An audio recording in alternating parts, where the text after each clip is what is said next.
আসসালামু আলাইকুম। আজকে আমরা জটিল সংখ্যা পদ্ধতি কমপ্লেক্স নাম্বার সিস্টেমের এই প্রবলেমটা সমাধান করব ইনশাআল্লাহ। এটা হচ্ছে ফান্ডামেন্টালস অফ ম্যাথমেটিক্স এই কোর্সের অন্তর্গত।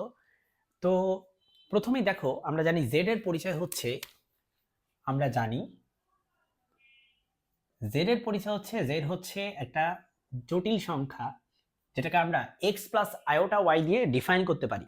x প্লাস আয়োটা y দিয়ে z কে আমরা ডিফাইন করলাম। এবার আমরা z এর জায়গায় x প্লাস আয়োটা y বসাবো। x প্লাস আয়োটা y এভাবে z এর জায়গায় বসায় দিব মাইনাস আয়োটা। রাইট সাইডেও আমি এখানে z এর জায়গায় বসাবো x plus iota y plus iota.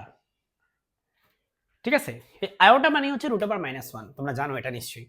এবার আমি এই দুইটা আয়োটাকে একসাথে লিখবো, এই দুইটা আয়োটাকে একসাথে লিখবো। দেখো এইভাবে x প্লাস আয়োটা যদি কমন নেই তাহলে এটা হবে y-1, রাইট? দুই পাশে মডুলাস সাইন দাও। আবার দেখো এটা হবে x প্লাস তুমি যদি কমন নাও আয়োটাকে, এখানে যদি আয়োটা কমন নাও তাহলে হবে আয়োটা কমন নিলে এখানে থাকে শুধু y, আর এখানে আয়োটা কমন নিলে থাকে হচ্ছে 1। এবার মডুলাস সাইন দাও। এখন একটা সূত্র তুমি জানো যে z হচ্ছে a প্লাস আয়োটা b হইলে মডুলাস অফ z হচ্ছে √a² প্লাস b², সিম্পলি। ঠিক আছে, এখানে a হচ্ছে x এর সমতুল্য আর b হচ্ছে এখানকার y-1 এর সমতুল্য। তাহলে চলো এভাবে লেখো √x² plus y-1 whole square. এ পাশেও একই সূত্র ইউজ করো, এই সূত্রটা x² plus y+1 whole square. দুই পাশ থেকে স্কয়ার কেটে দাও, স্কয়ার রুট কেটে দাও, তাহলে হচ্ছে এটা থাকবে এখানে হবে x² plus y-1 whole square, মানে দুই পাশে বর্গ করছি আমি, এদিকে হবে এটা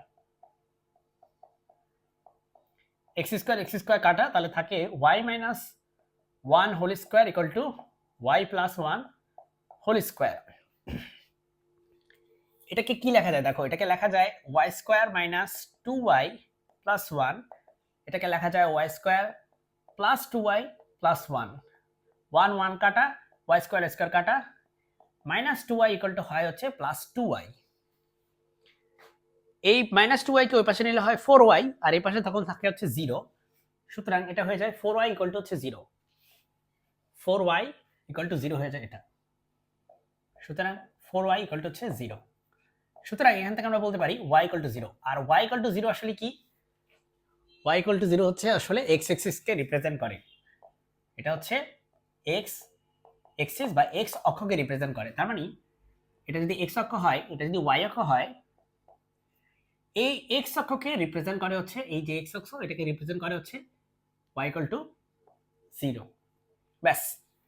তার মানে যদি তোমাকে বলে যে এটা এই সম্পর্ক দ্বারা বর্ণিত এলাকা ব্যাখ্যা করো, লেখো যে প্রদত্ত সম্পর্ক দ্বারা বর্ণিত এলাকাটি